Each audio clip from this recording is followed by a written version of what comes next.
So here we go. Now, since I wrote that stuff and posted the videos. Gaslighting designed to make me look like I'm lying or crazy, typical for Boise. Oddly, a spot where I don't normally find a place to park because there's shade there and it's usually taken was open last night and then again tonight.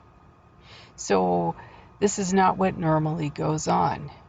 And next we're going to see what happened when I came back tonight at after 9 p.m. So I removed the audio because it was vibrating. But what I was saying here was, oh, look at these people putting on this show.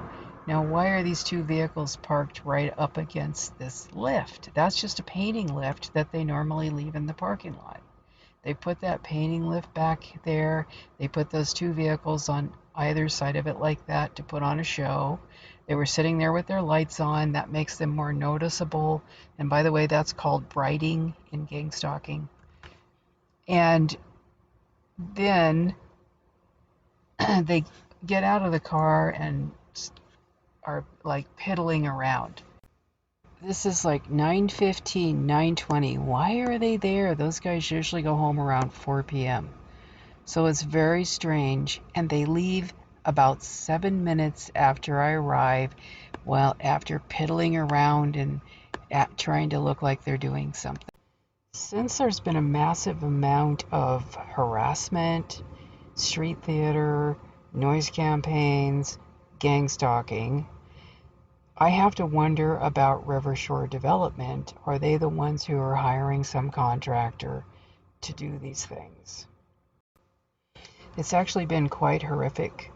And of course, the Boise Police Department is utterly useless trying to get something done about it. Now remember, these people, the Rivershore Development, are the people who were trying to shove the stadium down the throats of the people of Boise who did not allow them to do that. And this is the property that they were going to use.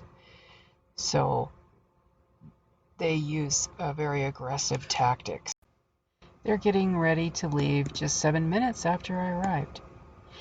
There was harassment last summer as well, and of course I don't know if the city of Boise is paying the contractor or if it's these guys.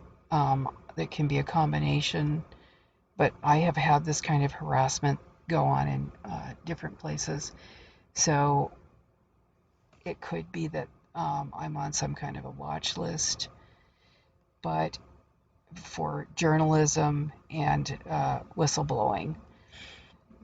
But this is crimes against humanity. The harassment, there was harassment last summer.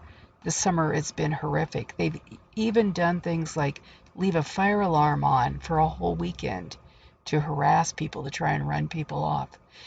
And last night I had a weird scenario where a guy pulled up in a car across the street where he's not supposed to be parking unless he's loading or unloading, and come and stand by my car. And so I got out to see had he done something to my car.